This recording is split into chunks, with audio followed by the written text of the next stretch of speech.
Hi guys, welcome to Regent Park TV. Thanks for watching the latest episode of Youth at the ROM. My name is Ryan Witcher, I'm part of the ROM's youth cabinet, and our mission is to really give Toronto's youth a chance to come into the ROM, make decisions, and leave an impact. Our philosophy is a youth for youth. So I'm joined here by Kieran, who...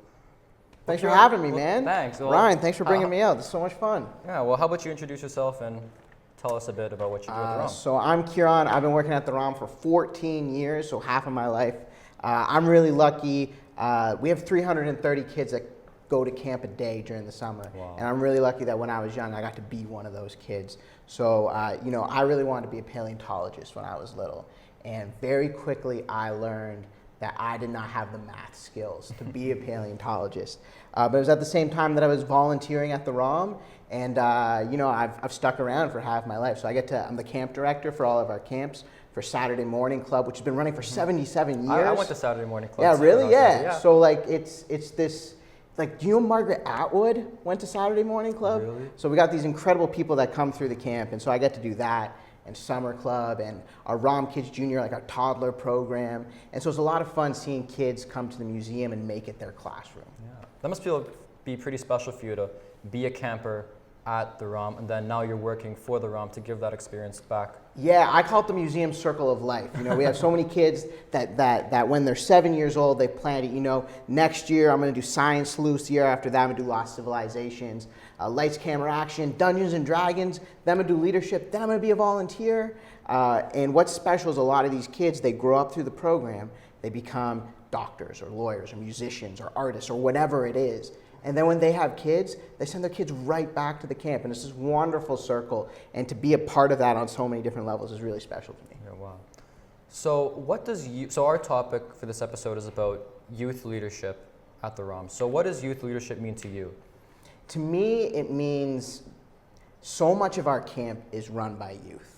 Okay, so we have instructors, and they are very cool people. They're paleontologists. Mm-hmm. They have PhDs. We have a guy who he teaches our Dungeons and Dragons program, but he's dug in Jordan and he's dug in China and Greece. We have practicing artists and people who write plays and things like that. And so these instructors are so special because they have so much passion and experience with what they're teaching their kids. But then under that, we have like our counselors. And the counselors are what really bring it all to life for the kids. Because when you're little, you might not have an older brother, you might not have an older sister. Yeah. And so these people that aren't quite old enough to be your mom, but are definitely older than your peer group of kids, these people fill a really special role. And so when I was a kid, as an only child, that was so special. And you really get to create these bonds. So youth leadership to me are the people who are bringing the enthusiasm every day and the creativity and the desire to run around with kids and then, bring it right back inside and spend, an hour talking about dinosaurs. Yeah. So it's these people that are making direct connections. And I think these kids, we get the feedback at the end of every session, like our evals, and the number one piece of feedback we get is we love the young people. We love the young people. And that's the volunteers. That's the counselors. And it's because these people really bring the museum to life and they make fun a priority. Mm-hmm. We actually have some footage of you and your team running a program, so why don't we take a look at that? That's awesome.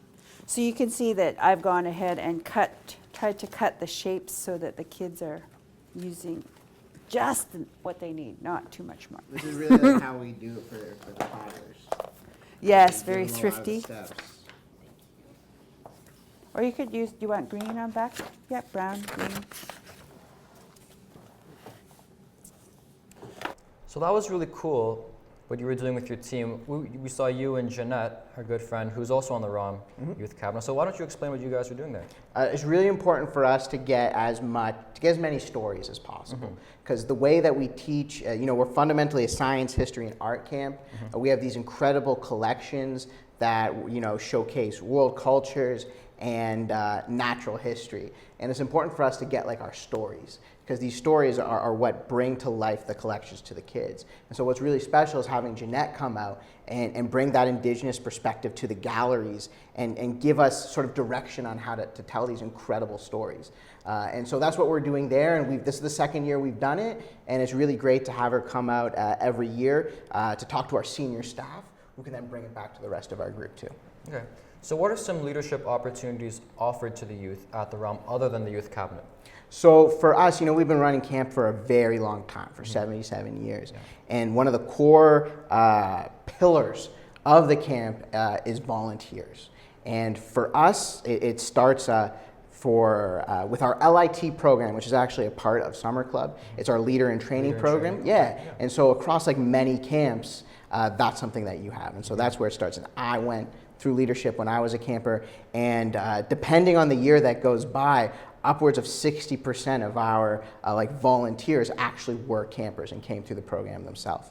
After that, we're looking for volunteers that are 16 and up to help out with our camps, whether it's Saturday morning club or summer club or the toddlers or things like that. And then after that, we exclusively hire our counselors, so our paid staff, from our volunteer pool. Oh. And we think that's really special because you have these people who put in so much time, so much effort, and these are the people that have been vetted. They know the museum, they have their stories, they have our policies down, and so it's really great to always be growing through the system and drawing through our system. So with the experience that your volunteers and your counselors have from working at the summer club or Saturday morning club, how do you think that experience will help them in life? Where do you think it'll take them? I was telling you about that guy who is an archaeologist, and he digs in Jordan and in Greece and in China. His name is Daniel Kwan, and Daniel Kwan also came to camp when he was younger. Wow. And he really gained a passion for archaeology and mythology and ancient history through his time as a camper here. He also absolutely loves Dungeons and Dragons, which is a program that we run at the ROM and that he took as a kid. He was a volunteer. He did leadership. He was a counselor. He was one of our senior counselors, and now he's an instructor. But at the same time, right now, he's in China cataloging and looking through all this incredible information. And I get these awesome snaps from him every day of the incredible things that he's discovering. So these people are gaining experience in not just education, not just in working with children, but also in the fields of their interest, right? Like Daniel, look at him now, he's an archaeologist. And so that's what's really special, is because whatever your interest is, probably we have something like that at camp. And that's something that you can explore there, something that you can add to your resume, something you can decide is this something that I want to do with my life, or is this something that I want to explore? And I think that's a really strong feature of the program. Mm-hmm. So for youth who want to come into the ROM, make decisions, and be a part of the ROM's process and planning events and planning programs for kids or for adults even. Mm-hmm. So what steps do you think they should take? Like, who should they contact? What experience should they have coming into the ROM? The number one thing that we know about our volunteers is we don't expect them to have any experience, especially if they're on the younger end. When I first started volunteering at the ROM, I had never done anything else in my life outside of stuff at school. And I think it's really unfair to expect a 16-year-old to have 5 years experience doing anything.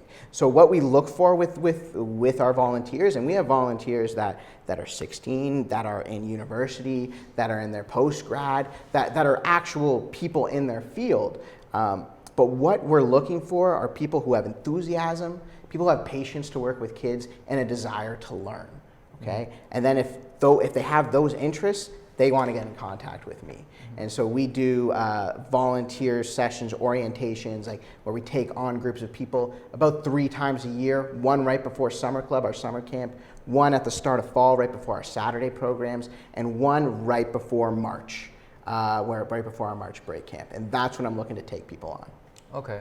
So you're in charge of the summer club. So what are some of the challenges you have to face when hiring counselors or getting volunteers into the program? The big thing for us is, again, we're looking for people who are enthusiastic and have a desire to be there. And I think some people feel a lot of pressure, especially from their parents or from their school, to do things that they might not be ready for. And when you're young, you have so many different things that you want to do. Maybe you want to make sports a priority. Maybe you want to make art a priority. Whatever it is you want to do. And if making the ROM is your priority, that's great, and we want you. But if that's not your priority, you shouldn't feel pressured to be here. And something that I've certainly noticed over my 14 years of being at the museum is there's more parents getting involved in the direction of their child's, indeed their teen, their youth's career paths. And that's really unfair to the individual because maybe that's not something they want. And I think we really need to be listening to and communicating with the people in our lives, as opposed to telling them what they should do and then them joining the camp and then it's not really their thing. They might not like kids. They might not know what they want. That's sort of like the difficulty that we have to overcome. And it's then us talking to the people, to the youth that are there and saying, is this something that you're interested in? Because if it's not, that's okay. And we're not ever angry with anyone for that. We just want people who want to be here. And we always say, come back when you're ready. And so that's certainly probably our biggest difficulty is when outside forces tell these applicants that they need to be here as opposed to it coming from themselves. Yeah.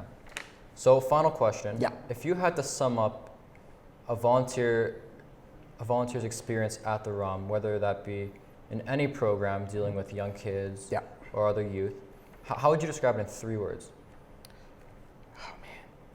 I can describe it in 2 words. 2 words? Go ahead. Free camp. Free camp. Free camp. Because when you're a volunteer at camp, you get to do everything the kids get to do. So what Daniel likes to do is he likes to do archery with his kids. And so he gets his whole group into it, not just his students, but his staff as well. So you get to go to camp and you get to learn all the things that the kids are doing. You get to do their activities and help them out. You get to take part in that camp experience. That's one of my favorite things that I felt when I was going to camp there.